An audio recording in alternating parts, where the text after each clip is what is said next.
You're in the trenches with Dave Lapham, presented by First Star Logistics. The Bengals continue preseason preparation as we start counting down the days to the first preseason game against the Philadelphia Eagles. Dave Lapham was on hand. The weather wasn't cooperating to be outside, so the Bengals were in the bubble all day. But Lap, before we get into talking about what happened in the bubble, news is circulating. The Bengals made a roster move, waiving rookie tight end Cole Taylor out of West Virginia. And all signs point that tight end Noah Fant is going to sign with the Cincinnati Bengals. The 27-year-old, 6'4", 249-pound tight end, originally out of Iowa, was a first-round draft pick in the 2019 draft by the Denver Broncos, where he spent 3 seasons, and then 3 seasons with the Seattle Seahawks after being part of the Russell Wilson trade. That has got to make Joe Burrow super excited, because that's another weapon to the arsenal if Fant ends up wearing the stripes.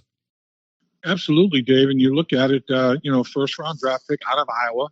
Iowa is traditionally known as a university that cranks out tight ends. I mean, they've got, George Kittle. I mean, you name a tight end, they seem to have originated from the collegiate level at Iowa.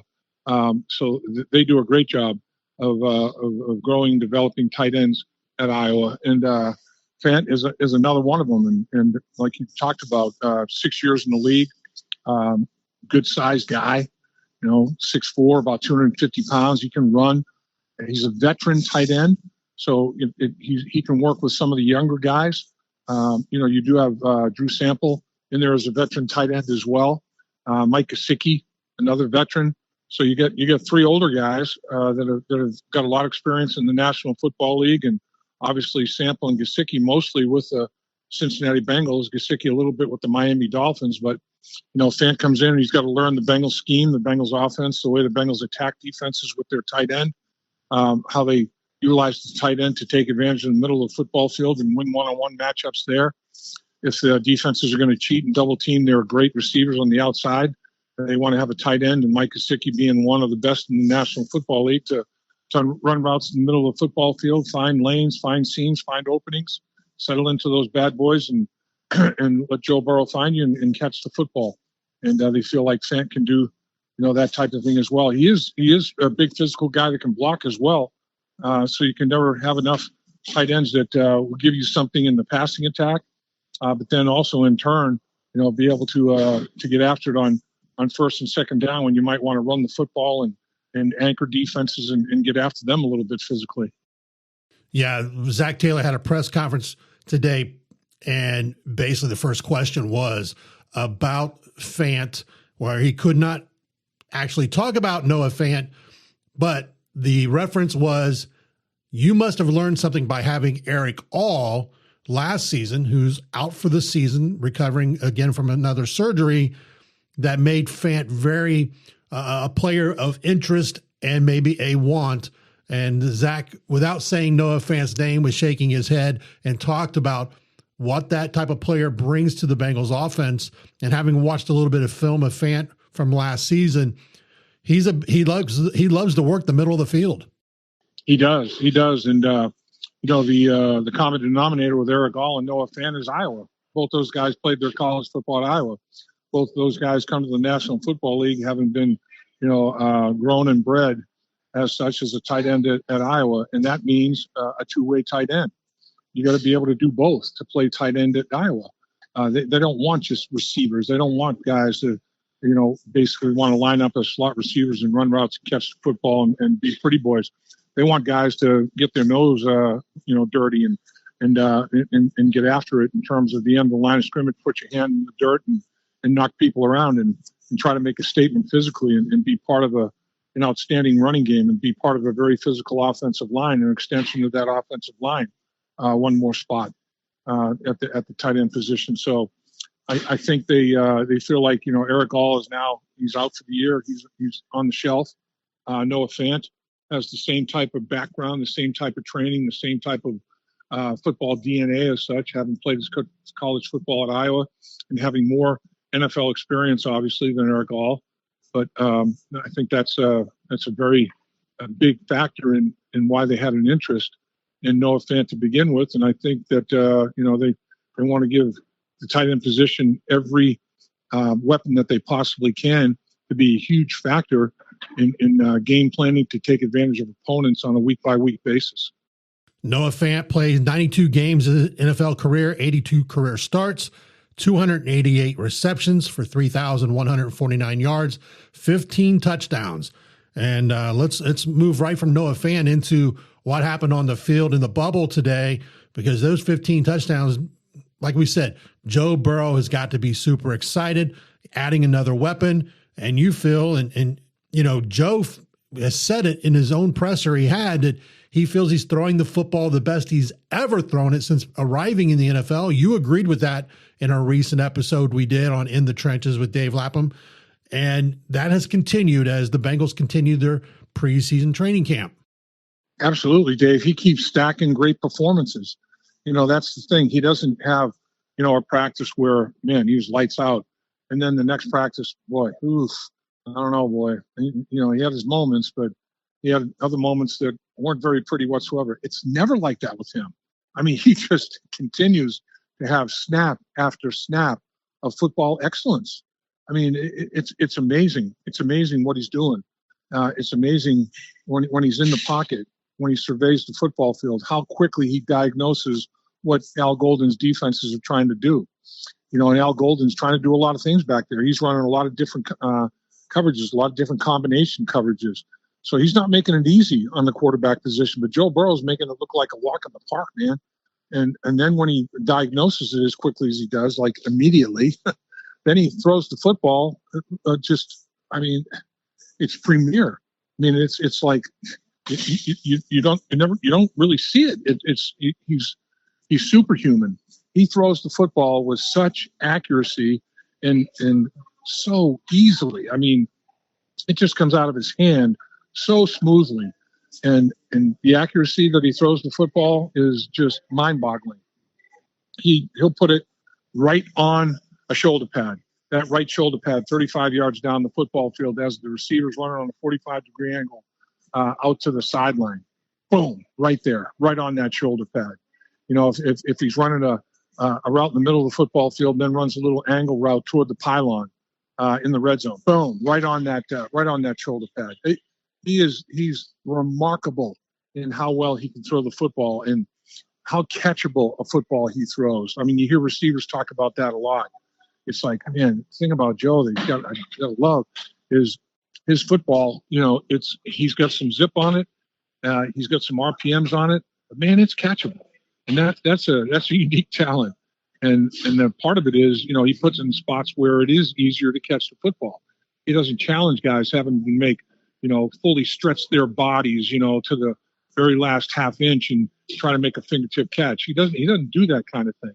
He puts the ball right on the money and makes the job of the tight ends or wide receivers or whatever the case may be extremely easy. He is having a phenomenal training camp.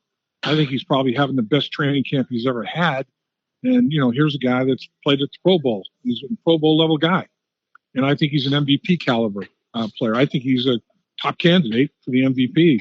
My opinion, there's nobody that should be rated higher than Joe Burrow in terms of 2025 National Football League MVP. I think he's that type of player, and I think he's performing like that in the early stages of training camp. It's going to be interesting to see what Zach Taylor does with Joe Burrow during the preseason, because Joe has been saying from day one, I want to play in the preseason, and how many reps Zach Taylor lets him take to risk any possibility of injury, of stopping what is becoming, like you said, his best training camp since he's became a Cincinnati Bengal. Yeah, that is going to be interesting because, Joe has been vocal about wanting to play, wanting to get some snaps. And I don't think he's, obviously he's not lobbying to play every snap in the preseason game. That's not what he's talking about. But he wants to, take what he does in practice all week and go into a game against other opponents, players that he hasn't worked against all offseason, every snap of OTAs, mini camp, and everything else. I mean, Joe gets things figured out quickly. And once you're a defensive player and you have to play against him day after day after day, That's tough duty, man. That really is. I mean, he figures things out quickly. He can make adjustments to your adjustments before you can make the adjustments. I mean, he knows what he sees. He reads it out so quickly and effortlessly. He's got a beautiful mind for football. I mean, his vision, to see what kind of coverages they're running, particularly in the middle of the football field, how they'll try to disguise things and rotate safeties and, then roll safeties out over the top of cornerbacks. I mean, he sees all that stuff before it happens. And then he knows exactly what to do to attack it. He knows the kind of move to make. And so I think he wants to, get into preseason games and start the chess match, working against other coordinators that he has not been working against all the time. We've been talking about like training camp, OTAs and mini camp. And, I mean, Al Golden's as good as there is in terms of installing things and every single day adding more to his packages. And, Joe Burrow has been right up to snuff, right up to speed with all of that, making adjustments as he needs to, as Al keeps adding to his repertoire.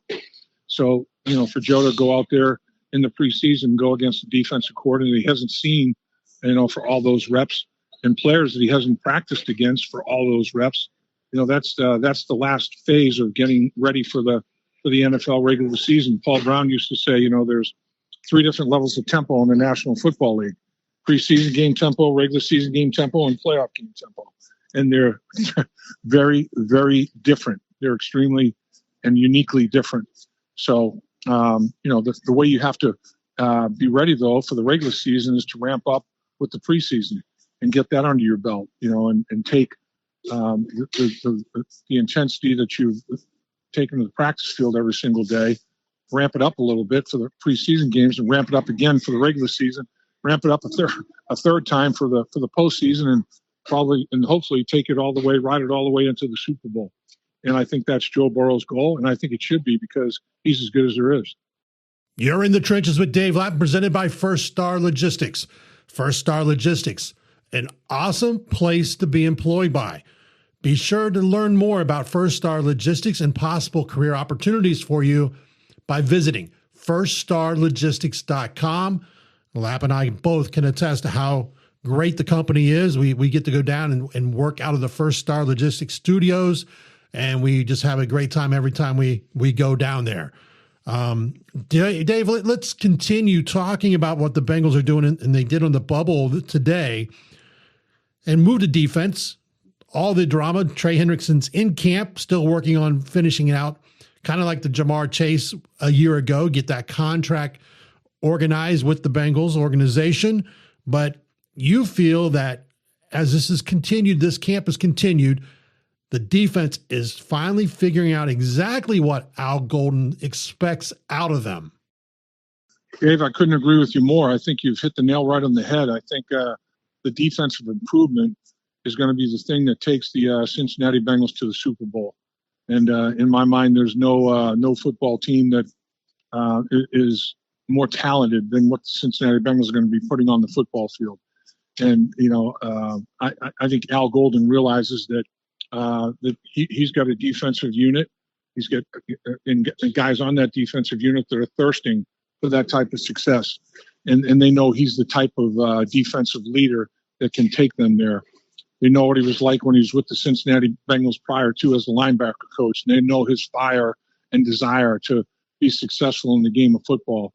They know he understands football at an extremely high level, like a Mensa football IQ level.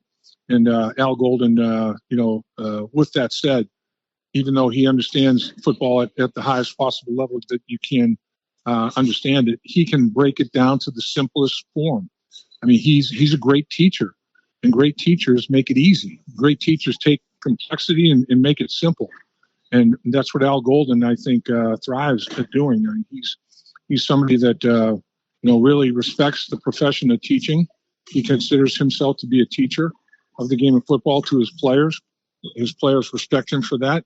They know how much time and effort he puts into that. They know how important it is to him for him to be able to teach the game of football on a successful level and have his players go out and perform and earn awards that reflect on how well he taught them the game.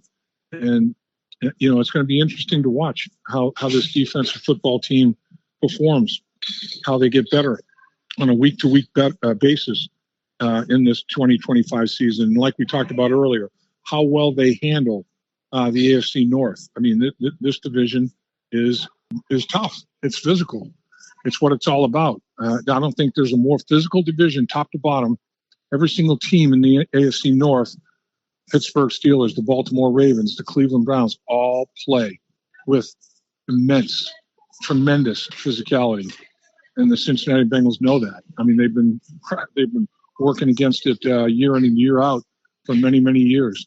And all the games against the AFC North, almost every season, they've been like one-score games. I mean, a lot of the AFC North games are decided by a play, decided by, making a play when it was necessary to make it. Play in and play out, you have to perform at an exceptionally high level to win consistently in the AFC North. You can't take plays off. You can't take a series off. You can't take a quarter off. You certainly can't take a half off. I mean, you have to bring it. You have to bring it over and over and over again. You have to be better than your opponent on a snap-by-snap basis. That's how you get things done and win football games in the AFC North, Dave. Dave, you had a unique experience today. Each year, the NFL sends out officials to each NFL city, and they get to meet with people like yourself at broadcast the games and other media sources in that area. That was today. They talk about the rules. Talk about what it's like to sit down and be able to pick the mind of NFL officials. Fans, as we know here, when the season gets started and during the season, they will have their share of differences with NFL officials before it's all said and done. Yeah, there's no question. That's the nature of the beast. It's almost like there's no way it's not going to happen. There's going to be disagreements between NFL fans and officials, even when there's a call that has to be made, even though, the hometown team that you're rooting for made a mistake and the official has to identify it and throw the flag. The fans can't stand that the officials flag their team. So it's a very interesting relationship to observe. But watching these officials today, we had an officiating crew. The entire crew was there. It was the referee, the line judge, the head linesman. They had all parties there represented, and they took questions from the audience. And the thing that struck me is how well prepared and well informed they are. I mean, they know that rule book. They can recite that rule book forward, backwards, sideways. I mean, they are prepared. They know of what they speak, and they don't take their job lightly. They know that it is a very, very important role that they play in the National Football League. I mean, one bad mistake by them, making a call that shouldn't have been made, picking up a flag that shouldn't have been picked up, not throwing a flag that should have been thrown, that decided the outcome of a football game, one play. Think about that. I mean, you could all the plays, all the snaps in the game, you can be perfect. And then you have one mess up like that, and everybody in the world is down on you, killing you. Oh man, they're horrible. They blew it. They blew this football game. They didn't get it done. Oh, it was one snap. I mean, if the players played a perfect game all but one snap, that doesn't happen. That's impossible. So it's like the standard that everybody sets for NFL officials is almost unfair, almost impossible to uphold, really. But listening to and watching these guys interact, this crew has been together for a long time. I mean, I'm talking, 8 years, 10 years, 6 years. These guys have been working together. And then, finding out if an official, say the referee gets injured and has to miss, half the football game, how they have 6-man crew that they just, the line judge becomes the referee, the umpire becomes the line judge and umpire. They basically go one man short. They have 6 men instead of 7-man crews. And they practice that. They work through it. They have meetings. I mean, they meet. I asked a referee, I said, how often do you meet and call the other members of your officiating crew? He goes, oh my gosh. He goes, during the season, I talk to them more than I talk to my wife. We talk all the time. We look over tape together all the time. And these guys take great pride in their job. and they do it at an extremely high level. And they're all in great shape. I mean, I was impressed the condition these guys are in, and it's not even the regular season yet. And they really work hard in the off season to make sure that they don't get out of shape. And really, I mean, I think when the season starts, I think it's almost like a breeze for them. I think they work harder on their conditioning and taking care of themselves physically in the off season than you do during the season. You've been in the trenches with Dave Lapham, presented by First Star Logistics. First Star Logistics is looking to expand their brokerage department by hiring individuals wanting a fast-paced career in the logistics industry. They will empower you to succeed and allow you to create your goals, networks, and make your own money. Be sure to visit firststarlogistics.com for more details. Lap, as always, enjoy spending time with you. We know you're a busy man, not just with us, but also other media opportunities that want to get your thoughts and opinions about the Cincinnati Bengals. Yeah, Dave, had a chance to catch up with a Canadian radio station. And they were very, very interested in what was going on with the Cincinnati Bengals. So that tells you that the Bengals are highly regarded, because this radio station in Canada, the gentleman I was talking to, the sports talk host, and he knew the Bengals roster cold now. He had it down, and he knew who they were playing. He knew all about the AFC North. So, I mean, the National Football League has done a tremendous job of being ambassadors for the game of football and taking football played at its highest level and making an unbelievable brand that they can take anywhere in the world, really, and be very, very proud of the product they put out on a football field. So it was interesting to hear what they think of the Cincinnati Bengals up in Canada, how excited they are about the Cincinnati Bengals' chances to win a Super Bowl up in Canada. And I think that they have a right to be. I think that Joe Burrow and the Cincinnati Bengals are pretty damn good. I would not be surprised if up in Canada they're watching the Super Bowl just like we will be. We'll be watching it. You'll be broadcasting it if the Bengals are there. So that'd be one way to do year 50. You're right about that.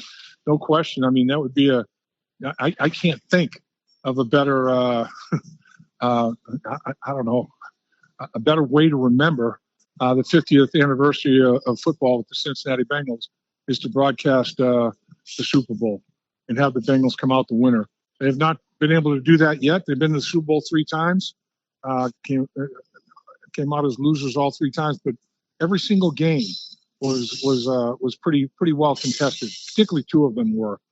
The third one, not so much. But I mean, the other 2, it came down to a play, just like we talked about earlier. You don't want to be the guy who gave up the play that cost his team the Super Bowl, particularly if it's a mental error. I mean, people get beaten physically, and it happens all the time. I mean, these are great players. These are great teams. If you're playing the Super Bowl, you got a great team. You got great individual players. But you don't want to be the guy that cost your team the Super Bowl because you're a dumbass and you lined up wrong. And as a result, the opponent took advantage of it and increased you for the game-winning play, or you made a stupid mistake as the play unfolded and the action was underway, and you went to the wrong spot. You did not understand where you're supposed to be, what you're supposed to do, and how you're supposed to be there. You don't want to be that guy. You don't want to be that guy that made the dumb mental error that cost his team a world championship. Man, that would be something that would be tough to live with the rest of your life. You've been in the trenches. Be sure to like, subscribe, and share In the Trenches with Dave Lapham, presented by First Star Logistics. Until next time, Hoo Day. Hoo Day, Dave.